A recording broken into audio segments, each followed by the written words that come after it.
Yo, what's up? Jamie, aka Dracula, and I have a pretty cool announcement to make. The comic book that I've been working on since about I'm gonna say December 2024. Comic that I've been working on for a while now. It's officially out and it's live. It's free to read. The link to the comic book will be in the description of this video. It's on this website called Global Comics. I don't know if people are familiar with that website, but it's a pretty known website for people who want to host online a web comic. And I'm not the biggest fan of webtoons, like the up and the up and down scroll. I kind of like the traditional way of making comic books, so that's why I host it on Global Comics. It gives me that the ability to do this to do so. So link in the comic book in the description. But I kind of wanted to explain about what this whole idea of this Stockholm Graveyard project is, because there's a lot of things that tie into it. There's the comic book, there's the album, the videos, you know what I mean? So I kind of want to explain what everything is and how everything kind of ties together. So first, the start of Stockholm Graveyard as a concept was the thought of the music industry. If you look at the way the artist has been moving, if you look at the way that fans have been moving, the media, it's kind of all homogenous, it's kind of soulless, it's not really a lot of individuality going on. And I kind of started to compare that to like a zombie apocalypse. You know how zombies, they kind of just are all almost sheep mentality. You know, they just kind of move together. They don't really have a solo way of thinking. They're all just kind of go with what the crowd is doing. So I'm kind of comparing that to the music industry when it comes to artists kind of just making whatever's popular. When it comes to the fans, just listening to whatever everybody else thinks is cool. When it comes to the media, only pushing what everybody else thinks is cool. You know, not a lot of individuality going on in the mainstream, at least. If you're talking about the underground and if you're talking about the alternative scene, there's a lot of creativity going on. But just in the mainstream, and how the passive listener of music kind of thinks about music nowadays, I compared it a lot to a zombie apocalypse, and that's when I had kind of this light bulb idea of it'd be cool if I created a character who's kind of in the midst of a zombie apocalypse within the album and stuff like that, and the character kind of represents being a real artist within the midst of a bunch of zombies and stuff like that. So when you look at the album rollout that I did, the one of the first videos that was for the rollout was I was walking around with this bloody machete, and I was kicking around the zombie head and stuff like that. In the album cover, I'm holding a zombie head. I had another music video where the whole time I'm rapping and I'm just holding a zombie head. So the whole zombie theme was a really big thing. And I always had the idea to have a comic book to attach with this with the album. One of my biggest influences, one of my favorite artists is Childish Gambino.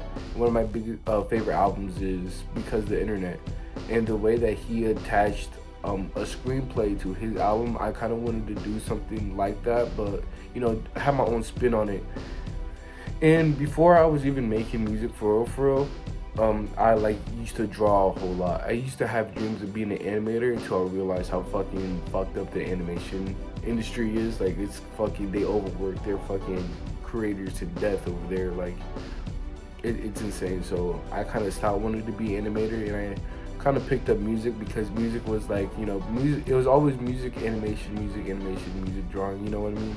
So once I kind of figured out more about the animation industry, I feel like that's when I started getting more into music, diving into Childish Gambino's Because the Internet screenplay idea.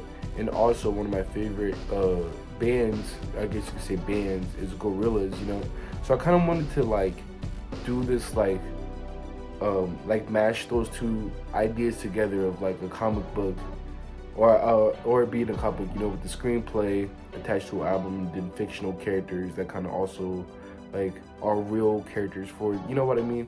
So just meshing those two ideas together, I kind of got the comic book idea, attaching a comic book to it.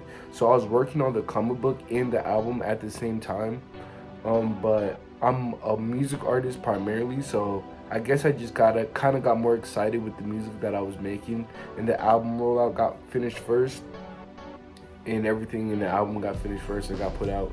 But yeah, now I have the comic book. But yeah, so I want to talk about how I made the comic books, because I just recently, I wanted to do an unboxing video, but I got mad busy. But I recently got some test prints. These are not going to be the official versions. I'm going to be selling some physical versions. The physical versions that I'm going to be selling, they're going to have, the insides are going to be colored, and I'm going to have some like extra art pages. This is just a test print because I'm going to show you the process, but I wanted to make sure I had the right size, like my drawings were the right size for a comic book layout, and I also wanted to test the quality of the paper, which I actually really like. I went through Mix AM to get these, so yeah, I really like them. I compared them to some things that I have. I compared them to the Deadpool comic book, and it's probably because Marvel is a bigger corporation, so they print out a whole much more shit. But the paper is like really thin, you know. And this one is way heavier, way thicker, and I kind of like that. Like I compared it more to like this XXL magazine. Like it feels more like that than it does like a Marvel comic book, you know, which I really enjoy. So yeah, I want to break down how I created one of my favorite pages actually. This page right here. I wanted to talk about how I made it. So first, I started with creating the storyboard. So this is the first instance of that page being a thing, is the storyboard. The guy jumping out with the feet in the hand, the wizard, and the people freaking out, you know. This is the first instance of this page being a thing. I wish I had the dates written down for when I did this, because this is, I really enjoy looking at the process of this. Cause I made some other versions. This is me practicing that panel again. I'm gonna try and get the angle right, try to see how I'm gonna do it, you know what I mean? Ended up coming up with this. So once I was finished with this, I scanned those pages.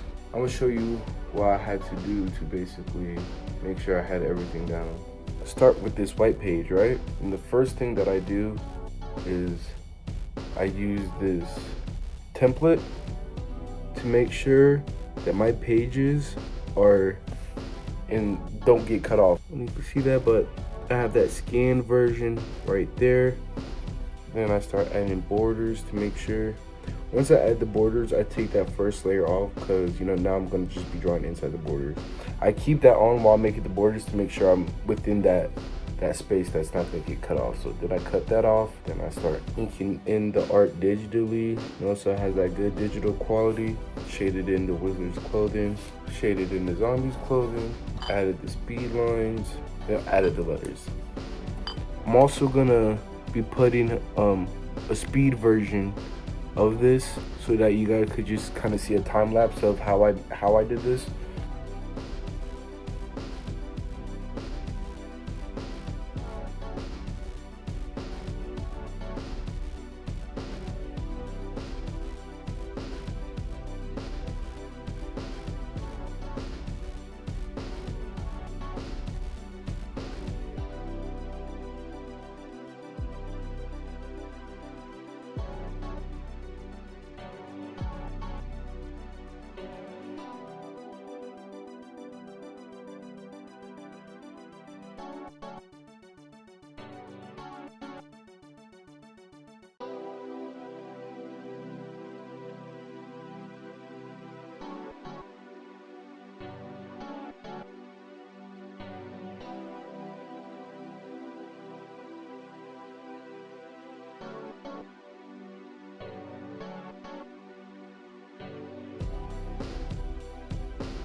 And then from that, that's how I created these. Yeah. So The link to this comic book is in the description. The link to the album that this comic book is based off of is also going to be in the description. I think it's really cool to, like, you know, kind of look through the comic book and just appreciate the art in the comic book while you're listening to the album. I think it's a dope experience, and I'm really interested in doing more things like this in the future, kind of, you know, mixed media projects, things to expand the world of my projects. Like, one of my favorite things about being a creator is my ability to be a world builder. I don't want to just, you know, present the idea and then boom, that's the idea right there. Like, I like to present experiences, the music, some videos, you know, some comic books. I have some merch on the way that's inspired by this that I'm gonna be talking about and breaking down very soon. So yeah, subscribe if you think that's cool. Follow me on Instagram at Dracula, DRXCULV. Yep, more info about some stuff that I'm working on coming soon. I have that Andre 3000 video coming soon too. I know I've been needing to make more of those, so yeah. Thank y'all for watching. If you made it this far,